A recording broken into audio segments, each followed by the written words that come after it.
कोई Muslim community को आज पहली बार संबोधित नहीं कर रहे जी।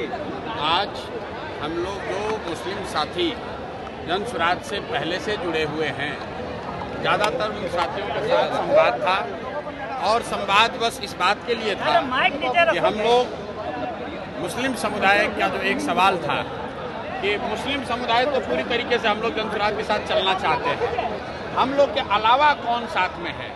तो आज इसी बात के लिए बैठक थी कि जाकर हम मुस्लिम समुदाय को ये बताएं कि आप आइए और देखिए कि बिहार बदलाव की इस यात्रा में कैसे हर समुदाय के लोग, हर वर्ग के लोग बड़ी तादाद में जन स्वराज के साथ जुड़ रहे हैं, जुड़ गए हैं, संकल्प ले लिया है। अब आप जो पहले से जुड़े हुए हैं, आप कहीं पीछे न रह जाए, इसके लिए आज उनसे संवाद किया गया और आपने जो लोगों का कहना था वो आपने सामने सुना। M-22 समीकरण को आप लोग नुकसान करने की हम लोग एक ही समीकरण मानते हैं, वो समीकरण है विचारधारा आधारित समीकरण, कि जो लोग भी भाजपा से विचारधारा के आधार पर लड़ रहे हैं उनका समीकरण होना चाहिए। और इस देश में आधे से ज़्यादा हिंदू विचारधारा के आधार पर भाजपा के साथ नहीं हैं, भाजपा से इत्तेफाक नहीं रखते हैं। तो जन स्वराज का फार्मूला M-22 सब फार्मूला नहीं है।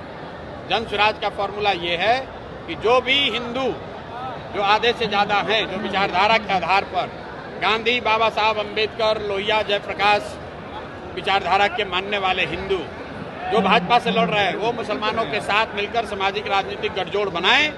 और अगर ऐसा होगा तो हम लोग M-22 की संख्या है 30, लेकिन जो समीकरण जन स्वराज का है उसमें संख्या होगी 60, भाजपा हो जाएगा 40 और हम लोग इनको बुरी तरह हराएंगे। वोटर एडिशन डिलीशन को लेकर के राहुल गांधी, तेजस्वी यादव कल से बिहार की सड़कों पर रहेंगे सर। लोकतंत्र है, सबको अपना प्रयास करने का अधिकार है। हम 3 बरस से पैदल चल रहे हैं, वैसे उनको भी अधिकार है, वो भी अपना जाकर प्रयास कर सकते हैं, उसमें दिक्कत क्या है। किसान जी, विधानसभा चुनाव में मुस्लिम समाज और पिछड़ी समाज को कितनी हिस्सेदारी मिलेगी जन स्वराज के तरफ से? मुस्लिम समाज के लिए अलग से कुछ कहने की बात ही नहीं है। जन स्वराज के संविधान में लिखा हुआ है कि जिसकी जितनी संख्या है उसको उतनी भागीदारी मिलेगी।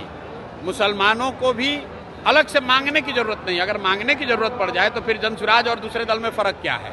बिना मांगे मुसलमान हो, यादव हो, कुशवाहा हो, ब्राह्मण हो, पासवान हो, वो चाहे किसी को वोट दें, उस समुदाय को उसकी जनसंख्या के हिसाब से भागीदारी मिलेगी ही मिलेगी। उसके लिए किसी तरह के सोर्स पैरवी की जरूरत नहीं है। सर, आरजेडी के एक बड़े लीडर जो जेल में थे, राजवल्लभ यादव, वो अब जेडीयू का दामन थामेंगे, ऐसी खबर है, क्या कहेंगे इस पे आप? भाई यही कहेंगे जो भाजपा का व्हाइट वॉशिंग मशीन की बात होती है। राजवल्लभ यादव पर रेप का, नाबालिग लड़की के साथ रेप का इल्जाम है, वो जेल में है। उनको सरकार की बिना मदद के बाहर तो निकाला नहीं जा सकता है, लेकिन वहाँ नवादा में जो जदयू के नेता थे कौशल यादव, वो छोड़कर चले गए राजद में, और राजद वाला अब छोड़कर आ रहा है जदयू में। तो यही बात तो हम बिहार के लोगों को बता रहे हैं, भैया वोट किसी को दो। यही 1250 परिवार का आदमी यहाँ पर विधायक सांसद बनता है। और इस बार बिहार के युवा ने, बिहार के लोगों ने तय कर लिया है कि इन 1200 लोगों से हम लोग का निपटारा करेंगे। वो किसी सिंबल, किसी दल से आए।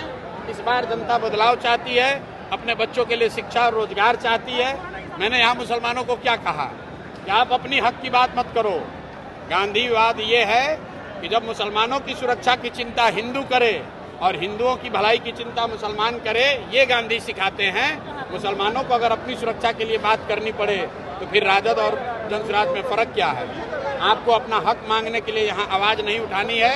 आपको कोई समाज में हक किसी का न मारा जाए, इसके लिए आवाज उठानी है।